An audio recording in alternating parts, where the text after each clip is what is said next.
بسم الله الرحمن الرحيم. قل أوحي إلي أنه استمع نفر من الجن فقالوا إنا سمعنا قرآنا عجبا يهدي إلى الرشد فآمنا به ولن نشرك بربنا أحدا وأنه تعالى جد ربنا ما اتخذ صاحبة ولا ولدا وأنه كان يقول سفيهنا على الله شططا وأنا ظننا أن لن تقول الإنس والجن على الله كذبا وأنه كان رجال من الإنس يعوذون برجال من الجن فزادوهم رهقا وأنهم ظنوا كما ظننتم أن لن يبعث الله أحدا وأنا لمسنا السماء فوجدناها ملئت حرسا شديدا وشهبا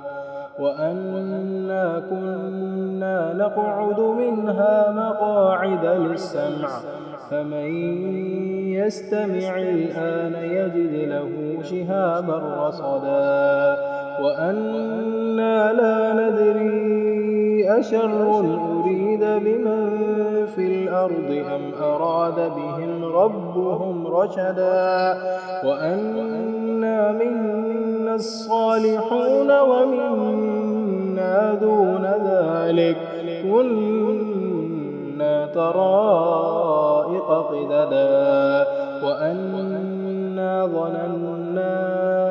أن لن نعجز الله في الأرض ولن نعجزه هربا وأنا لما سمعنا الهدى آمنا به فمن يؤمن بربه فلا يخاف بخسا ولا رهقا وأنا منا المسلمون ومنا القاسطون فمن أسلم فأولئك تحروا رشدا وأما القاسطون فكانوا لجهنم حطبا وأن لو استقاموا على الطريقة لأسقيناهم ماء غدقا لنفتنهم فيه ومن يعرض عن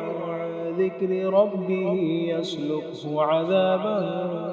صعدا وأن المساجد لله فلا تدعوا مع الله أحدا وأنه لما قام عبد الله يدعوه كادوا يكونون عليه لبدا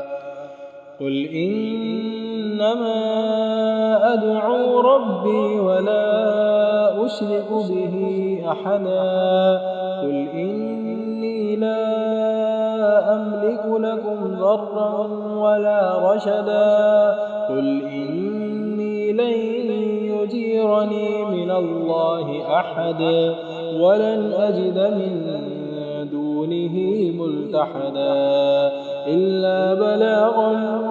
من الله ورسالاته ومن يعص الله ورسوله فإن له نار جهنم خالدين فيها أبدا حتى إذا رأوا ما يوعدون فسيعلمون من أضعف ناصرا وأقل عددا